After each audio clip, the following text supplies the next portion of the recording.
Ulama su' lebih mengkhawatirkan dari Dajjal.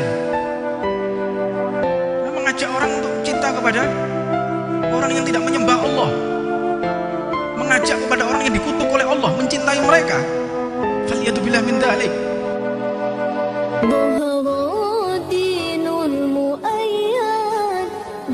Dan sebenarnya kita di akhirat ini sudah tahu kita nanti di surga apa di neraka. Kalau panjenengan wis ngerti hasil ini. Tidak ada di antara kita yang tidak tahu tempat kita di surga. Tidak ada, omong kosong, tidak ada. Kita sudah tahu kita. Kita lebih sering mana? Lihat Quran apa ndelok TV? Luwes sering dicekel HP apa dzikir? Lebih sering mana? Pegang handphone atau pegang tasbih? Dapuran serang arah, ayo. Serang arah. Kalau kita ini mau dihisab ya, kita mau disidang oleh Allah. Tidak ada yang lolos kita ini. Tidak ada yang lolos. Yang paling kita harapkan adalah rahmatnya Allah subhanahu wa ta'ala dan syafaatnya para alim ulama. Kita harus mentautkan hati. Kita harus punya cantolan dalam hati ini. Kita cinta kepada mereka, otomatis kita pasti akan dimasukkan kepada golongan mereka. Makanya sampai dikatakan Sayyidina Thauban Dzul Bijadain. Sayyidina Thauban itu salah satu sahabat Rasulullah yang beliau pernah sampai 3 hari nggak makan nggak minum. Akhirnya ketemu Rasulullah, wajahnya udah pucat, stres dia, nangis. Kenapa sampai seperti ini wahai Thauban? Ya Rasulullah, ketika aku memikirkanmu, aku tidak bisa tidur, tidak bisa makan, hilang nafsu makan, hilang, tidak bisa tidur, stres. Apa yang buatmu seperti ini? Aku ketika dihadang di jalan menuju ke tempat ini, ke Madinah, dari Mekah ke Madinah maksudnya, aku tinggalkan semua hartaku, aku tinggalkan keluargaku, anakku, aku tinggalkan semua. Yang penting aku bisa melihatmu ya Rasulullah. Ini kan di dunia saya bisa seperti itu. Tapi kalau aku di akhirat mana bisa? Mana bisa? Engkau ini nabi, engkau ini rasul, kekasih Allah, makhluk yang paling mulia.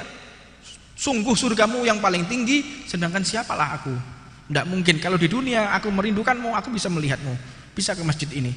Lalu ketika di surga nanti, mana mungkin aku bisa menjangkau tempatmu yang begitu tinggi di hadapan Allah. Ini yang membuat aku tidak bisa tidur. Akhirnya muncullah hadis yang membuat para sahabat ini berbahagia. Maka dikatakan oleh Rasulullah, almar'u ma'aman ahab. Seseorang itu bersama dengan yang dia cintai. Kalau kita cinta kepada siapa, disitulah kita berada nanti di surga. Mudah-mudahan Allah memenuhi hati kita cinta kepada orang-orang yang diridhoi oleh Allah. Dan hati-hati jika kita mencintai orang yang dikutuk atau dilaknat oleh Allah.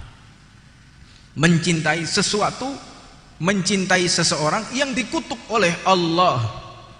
Siapa mereka? Humul kafirun wa syarrun nas. Yang paling buruknya manusia, yang kafir, yang ingkar kepada Allah. Wa syarrun nas, paling jelek-jeleknya orang. Jelek, gak ada orang lebih jelek dari ini. Anda tahu anjing yang masuk ke dalam got penuh dengan kotoran, bau, menjijikkan enggak? Jijik. Orang yang ingkar kepada Allah lebih jijik dari ini. Syarrun nas. Gak ada makhluk yang lebih hina kecuali orang yang ingkar kepada Allah. Sedangkan kita kadang-kadang mengidolakan orang yang kafir. Ini ada ulama ngejak orang mengidolakan kafir, Pak. Ini otaknya di mana orang kayak gini nih? Hah? Gimana kita cinta kepada orang kafir? Enggak boleh. Syarrun nas, enggak boleh. Jangan kita memasukkan cinta kepada mereka. Ini ada ajakan untuk cinta kepada gaya-gaya kafir. La ilaha illallah. Ini siapa orang ini nih? Tidak jelas sih. Ada ulama su'. Ulama su' lebih mengkhawatirkan dari Dajjal. Nah, mengajak orang untuk cinta kepada orang yang tidak menyembah Allah. Mengajak kepada orang yang dikutuk oleh Allah, mencintai mereka. Faliyatubillah min dalik. Astaghfirullahaladzim, astaghfirullahaladzim, naudzubillah min dalik. Kalau kita bisa cinta kepada orang yang dikutuk oleh Allah, Anda cinta, mau tidak mau, itu akan mempengaruhi jisim latif.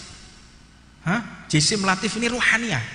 Mimpi kita itu jismun latif. Yang ditanya di alam kubur itu jismun latif. Man rabbuka, man nabiyuka. Itu yang jawab bukan gini, bukan jisim qawi, bukan jasad yang kuat, tapi jisim latif yang lembut.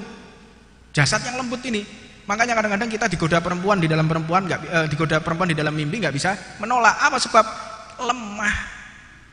Ketika kita tidak bisa menjawab atau mengendalikan ruhaniyah kita, karena apa? Memang lemah. Tapi sebagian orang tidak bisa mengendalikan zahirnya, dia bisa mengendalikan ruhaniyahnya. Siapa mereka? Orang yang cacat. Dia tidak bisa jalan, jalannya tertatih-tatih, gak bisa menggerakkan tangan, namun dia bisa menggerakkan mimpinya, bertemu dengan Allah, bertemu dengan Rasulullah, bertemu dengan para sahabat. Dia bisa ke sana, bisa kemari, bisa. Ada tidak kita ingkari. Sebagian mereka itu wali-wali yang dikhususkan oleh Allah. Yang dikatakan Habib Ali Al-Habsyi itu, beliau 40 kali bermimpi bertemu dengan Allah, 40 kali. Melihat dengan zat ya secara mimpi ya. Bukan jaga seperti Rasulullah. Nabi Muhammad jasad-jasadnya. Namun kalau manusia hamba tidak mampu untuk sampai ke arah seperti baginda Nabi Muhammad. Sampai akhirnya beliau Al-Habib Ali Habsyi ini wajahnya dibebel, ditutup pakai ridak, kelihatan matanya aja. Sampai bertahun-tahun kelihatan matanya aja beliau. Habib Ali Habsyi radhiyallahu taala anhu wa nafa'anallahu bi ulumihi ya rabb. Beliau tuh ngajar segala macam, kelihatan matanya aja, pakai kain besar kepalanya, tutup. Akhirnya salah satu santrinya udah tidak tahan, Habib, saya tidak mampu, sudah tidak lihat wajahnya antum, saya tidak mampu. Saya ingin lihat antum. Jangan, ini tidak bakal mampu dilihatnya. Belum sampai ke sana itu. Tidak mampu. Pokoknya saya kepingin, sudah rindu saya. Matamu tidak kuat, organmu tidak kuat lihat saya.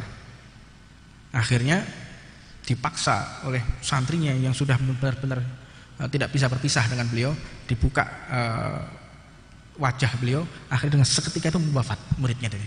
Melihat wajahnya Al-Habib Ali Sohibul Maulid, Al-Habib Ali Habsyi. Sampai segitunya orang-orang yang memiliki kedekatan khusus dengan Allah Subhanahu wa taala. Simahum fi wujuhihim min athari sujud. Wajah mereka ketika dilihat mengingatkan kita kepada Allah. Makanya dikatakan dalam satu syair wa maksuduhu, tidaklah maksud mereka maka dalam surga siwa nadhuril jalil, tapi maksud mereka adalah walakin siwa nadhuril jalil, tetapi maksud mereka masuk ke dalam surga yaitu ingin melihat zatnya Allah Subhanahu wa taala. Tidak ada nikmat seperti melihat zatnya Allah. Bagaimana Allah yang menciptakan alam semesta ini menampakkan wujudnya, menampakkan zatnya. Dan itu nikmatnya surga. Bukan bidadari, bukan suasana. Karena memang kalau enggak kita ingkari, surga yang paling rendah ditempati oleh orang yang paling jelek, umatnya Rasulullah yang paling itu memiliki kaplingan surga sebesar bumi dan seisinya, paling cilik emperannya surga. Untuk dia surga paling rendah, tidak ada rendah seperti ini. Dunia, bumi dan seisinya milik dia.